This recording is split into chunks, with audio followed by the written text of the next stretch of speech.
जय हिंद। नमस्कार साथियों, कैसे हैं आप सभी लोग। उम्मीद करते हैं कि आप सभी लोग अच्छे होंगे। और साथियों, आप सभी लोग की तैयारी जो है बिल्कुल ही अच्छी तरीके से चल रही होगी।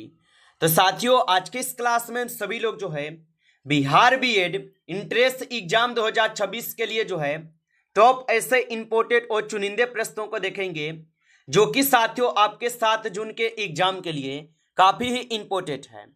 और साथियों, आपके पास कुछ ही क्षण रह गए हैं आपके एग्जाम का, तो आप इस क्लास को बिल्कुल अच्छे से देखिएगा, क्योंकि साथियों पिछले हम यूपी बीएड का भी क्लास कराए थे। और यूपी बीएड में हम जितने भी क्लास कराए थे साथियों, हमारे हर एक क्लास से क्वेश्चन आपके एग्जाम में देखने को मिले हैं। तो आप इस क्लास को बिल्कुल अच्छे से देखिएगा यदि आप बिहार बीएड की एग्जाम की तैयारी कर रहे हैं। तो चलिए फिर क्लास को स्टार्ट करते हैं। उनसे पहले यदि आप इस चैनल पे पहली बार जुड़े हैं तो आप इस चैनल को एक बार सब्सक्राइब करके ऑल नोटिफिकेशन को भी ऑल पे दबा के जुड़ जाइएगा, जिससे कि जब भी कोई नई क्लास हो सबसे पहले क्लास का नोटिफिकेशन आपके पास जो है पहुंच सके। तो आप इस चैनल को सब्सक्राइब कर लीजिएगा, साथ ही साथ आप जो है इस क्लास को भी लाइक जरूर कर लीजिएगा। तो चलिए क्लास को स्टार्ट करते हैं और देखिएगा क्वेश्चन क्या पूछा है। क्वेश्चन पूछे गए कि उगते हुए सूरज का देश जो है किसे कहा जाता है। चलिए बताएंगे। ये सभी क्वेश्चन काफी इंपोर्टेंट और चुनिंदे क्वेश्चन हैं, जो कि आपके एग्जाम में 100% आपको ये सभी क्वेश्चन पूछे जाएंगे। और बताएंगे कि उगते हुए सूरज का देश किसे कहा जाता है। तो आप लगाएंगे जापान को कहते हैं। ऑप्शन यहाँ पे बी सही जवाब होगा।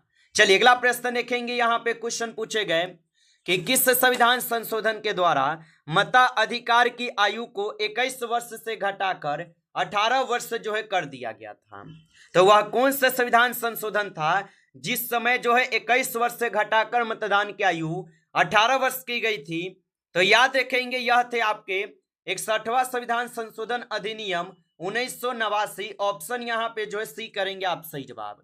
चलिए अगला प्रश्न देखेंगे। यहाँ पे विश्व शिक्षक दिवस जो है ये कब मनाया जाता है। चलिए बताएंगे आप कि विश्व शिक्षक दिवस जो है ये कब मनाए जाते हैं। तो विश्व शिक्षक दिवस मनाते हैं आपके 5 अक्टूबर को। ऑप्शन ए यहाँ पे इस क्वेश्चन का जो है सही जवाब हो जाएंगे। ऑप्शन ए सही जवाब कीजिएगा। चलिए अगला प्रश्न देखेंगे। यहाँ पे प्रश्न पूछे गए कि किसके द्वारा खालसा पंथ की स्थापना जो है की गई थी। चलिए बताएंगे आप कि किसके द्वारा जो है खालसा पंथ की स्थापना की गई थी।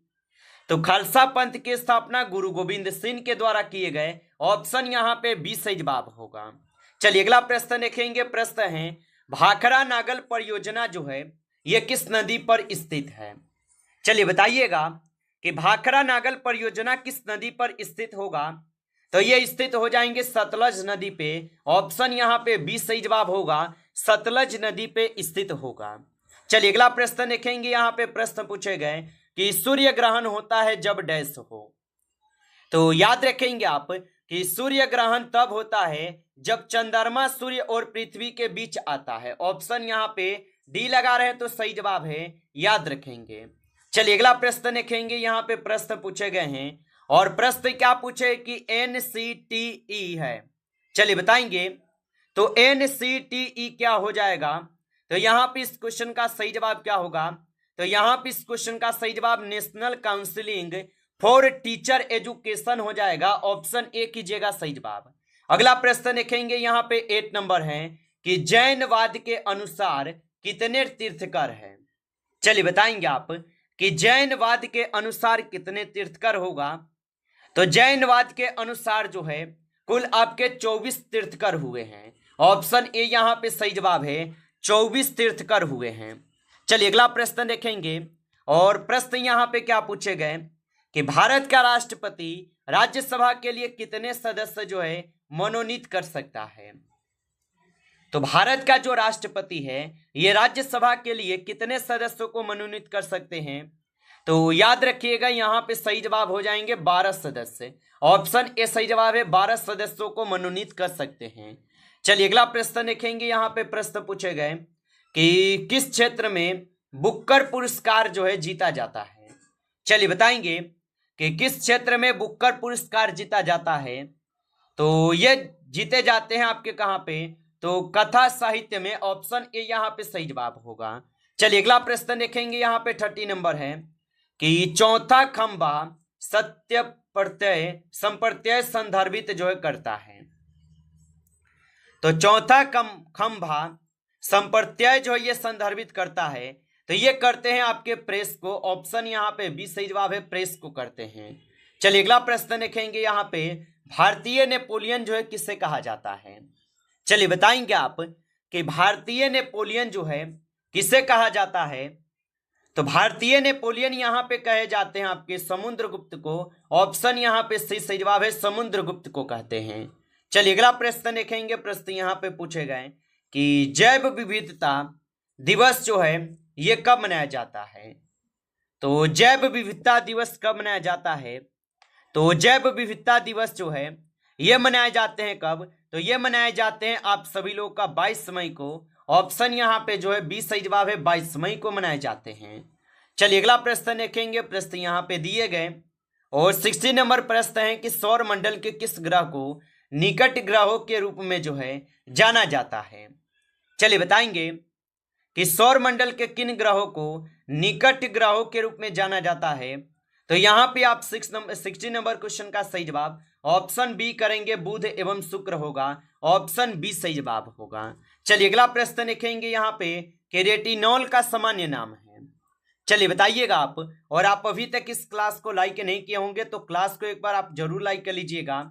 और नए जुड़े हैं आप इस चैनल पे तो चैनल को भी सब्सक्राइब करके आप ऑल नोटिफिकेशन को भी ऑल पे दबा के जुड़ जाइएगा, जिससे कि जब भी कोई नई क्लास हो सबसे पहले क्लास का नोटिफिकेशन आपके पास जो है पहुंच सके। तो आप इस चैनल को सब्सक्राइब कर लेंगे और लगाइएगा आंसर कि रेटिनॉल जो ये किसका सामान्य नाम है। तो रेटिनॉल हो जाएंगे आप सभी लोगों का विटामिन ए के। ऑप्शन सी कीजिएगा, विटामिन ए के होगा। चलिए अगला प्रश्न देखिएगा। प्रश्न यहाँ पे दिए गए हैं कि पाक जल डमरू मध्य अलग करता है 2 देशों को। तो पाक जल डमरू मध्य जो है ये अलग करते हैं किन 2 देशों को? तो आपका सही जवाब रहेंगे भारत और श्रीलंका को। ऑप्शन यहाँ पे डी सही जवाब है, भारत और श्रीलंका को अलग करते हैं। चलिए अगला प्रश्न देखेंगे। और प्रश्न यहाँ पे क्या पूछे गए हैं? 90 नंबर प्रश्न यहाँ पे पूछे गए कि संविधान के किस अनुच्छेद में निर्वाचन आयोग के विशेष अधिकार निहित है? चलिए बताएंगे कि संविधान के किस अनुच्छेद में निर्वाचन आयोग के विशेष अधिकार निहित है। तो ये हो जाएंगे आपके अनुच्छेद 324 में। ऑप्शन डी सही जवाब है, अनुच्छेद 324 में होगा। चलिए अगला प्रश्न यहाँ पे दिए गए हैं और प्रश्न क्या पूछा है कि पोंगल त्योहार है। चलिए बताएंगे कि पोंगल त्योहार कौन सा होगा। तो यहाँ पे इस क्वेश्चन का सही जवाब जो है ऑप्शन ए करेंगे, तमिलनाडु का होगा। ऑप्शन ए सही जवाब है, तमिलनाडु के हो जाएंगे। आप अच्छे से इनको याद रखेंगे। चलिए अगला प्रश्न देखेंगे यहाँ पे और 21 नंबर प्रश्न क्या है कि नूतन ब्रह्मचारी के लेखक जो है कौन है? चलिए बताएंगे कि नूतन ब्रह्मचारी के लेखक कौन है। तो नूतन ब्रह्मचारी के लेखक जो है यहाँ पे आपके बालकृष्ण भट्ट है। ऑप्शन बी कीजिएगा, बालकृष्ण भट्ट होगा। चलिए अगला प्रश्न देखेंगे और प्रश्न यहाँ पे दिए गए 22 नंबर कि जापान की संसद का क्या नाम है? चलिए बताएंगे। तो जापान की संसद का क्या नाम होगा? तो जापान की संसद का नाम जो है यहाँ पे डायट होगा। ऑप्शन सी कीजिएगा, डायट होगा। चलिए अगला प्रश्न देखेंगे यहाँ पे कि ओमान की राजधानी कहाँ है। तो ओमान की जो राजधानी होगा ये हो जाएंगे आप सभी लोगों का मास्कट। ऑप्शन डी कीजिएगा, मास्कट जो है ये ओमान की राजधानी है। चलिए अगला प्रश्न देखेंगे। यहाँ पे प्रश्न पूछे गए और 24 नंबर प्रश्न क्या है कि बिहू देश का मुख्य त्योहार है। तो याद रखिएगा कि बिहू जो है ये हो जाएंगे आपके असम के प्रमुख त्योहार। ऑप्शन ए यहाँ पे सही जवाब होगा, असम के हो जाएंगे। चलिए अगला प्रश्न देखिएगा। प्रश्न यहाँ पे दिए गए 25 नंबर भारत के संविधान के अनुच्छेद डैश में जो है मौलिक कर्तव्यों का वर्णन है। तो भारत के संविधान का अनुच्छेद डैश में मौलिक कर्तव्यों का वर्णन है। तो यहाँ पे इस क्वेश्चन का सही जवाब जो है ऑप्शन यहाँ पे बी करेंगे, अनुच्छेद 51 ए होगा। ऑप्शन यहाँ पे बी सही जवाब है। चलिए अगला प्रश्न यहाँ पे दिए गए और प्रश्न यहाँ पे क्या पूछे गए आपसे कि विटामिन सी की कमी से जो है कौन सा रोग होने वाला है। चलिए बताएंगे। तो विटामिन सी की कमी से कौन सा रोग होता है। तो याद रखेंगे आप यहाँ पे इस क्वेश्चन का सही जवाब ऑप्शन डी होगा, स्कर्वी। ऑप्शन यहाँ पे डी सही जवाब हो जाएंगे, स्कर्वी जो है ये कम हो जाएंगे। चलिए अगला प्रश्न देखेंगे। यहाँ पे प्रश्न पूछे गए और प्रश्न यहाँ पे क्या पूछे गए हैं आपसे, रोमियो और जूलियट नाटक किसने लिखा है। तो रोमियो और जूलियट नागर जो है ये नाटक किसने लिखा है, तो इस नाटक को लिखे गए हैं आपके किसके द्वारा, विलियम शेक्सपियर के द्वारा। ऑप्शन यहाँ पे सी सही जवाब है। चलिए अगला प्रश्न देखिएगा। प्रश्न यहाँ पे दिए गए कि कैलाश सत्यार्थी संबंधित है। तो कैलाश सत्यार्थी जो ये संबंधित होगा, तो कैलाश सत्यार्थी जो है ये संबंधित हो जाएंगे आप सभी लोगों का यहाँ पे क्या, तो याद रखेंगे यहाँ पे बचपन बचाओ आंदोलन से होगा ना। ऑप्शन यहाँ पे जो है बी सही जवाब है, बचपन बचाओ आंदोलन से होगा। चलिए अगला प्रश्न यहाँ पे दिए गए हैं 29 नंबर क्वेश्चन क्या पूछा गया आपसे कि किसने सन 2016 में भारत का अंतरिम पृथक रेलवे बजट जो है पेश किया था। तो 2016 में पूछा है, तो उस समय हो जाएंगे आप सभी लोगों का कौन, तो मनोज सिन्हा। ऑप्शन यहाँ पे जो है डी सही जवाब लगा रहे हैं, तो सही जवाब है मनोज सिन्हा होगा। चलिए अगला प्रश्न यहाँ पे देखेंगे, भारत का राष्ट्रपति बनने से पूर्व श्री रामनाथ कोविंद डैश के राज्यपाल थे। तो भारत के राष्ट्रपति बनने से पूर्व जो है श्री रामनाथ कोविंद डैश के राज्यपाल थे। तो ये हो जाएंगे आप सभी लोग का किसका, तो ये बिहार के हो जाएंगे। ऑप्शन ए सही जवाब है, बिहार के होगा। चलिए अगला प्रश्न देखेंगे। प्रश्न यहाँ पे दिए गए हैं और प्रश्न यहाँ पे क्या पूछे गए आपसे कि फ्रांसीसी क्रांति का सही नारा क्या था। चलिए बताएंगे आप कि फ्रांसीसी क्रांति का सही नारा क्या था। तो फ्रांसीसी क्रांति का सही नारा जो है स्वतंत्रता, समानता और बंधुत्व होगा। ऑप्शन सी कीजिएगा, स्वतंत्रता, संबंधता और भ्रातृत्व होगा। चलिए अगला प्रश्न देखेंगे यहाँ पे और प्रश्न यहाँ पे क्या पूछे गए हैं आपसे कि कौन सी नदी कर्क रेखा को 2 बार जो है काटती है। चलिए बताएंगे कि कौन सी नदी है जो कि कर्क रेखा को 2 बार काटती है। तो याद रखेंगे यहाँ पे इस क्वेश्चन का सही जवाब ऑप्शन सी होगा, माही नदी। ऑप्शन सी कीजिएगा, सही जवाब माही नदी। चलिए अगला प्रश्न देखेंगे। प्रश्न यहाँ पे है कि पहला G20 शिखर सम्मेलन कब शुरू हुआ था।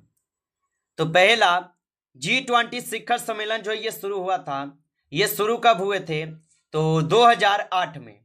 ऑप्शन यहाँ पे बी सही जवाब है, 2008 में हुए थे। ऑप्शन बी सही जवाब होगा।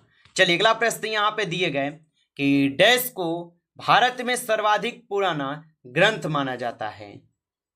तो डैश को भारत में सर्वाधिक पुराना ग्रंथ माना जाता है।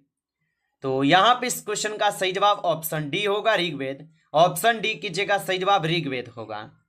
चलिए अगला प्रश्न देखेंगे। प्रश्न यहाँ पे दिए गए कि किसी प्राणी की ज्ञानेंद्रिया उसे सहायता प्रदान करती है।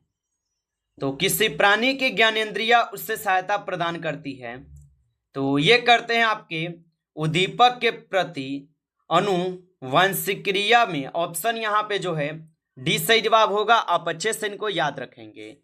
नमस्कार साथियों, इस क्लास में आपके टॉप 35 क्वेश्चन थे जो काफी इंपॉर्टेंट क्वेश्चन थे। साथियों यदि आपको क्लास अच्छा लगा हो तो आप इस क्लास को लाइक करेंगे।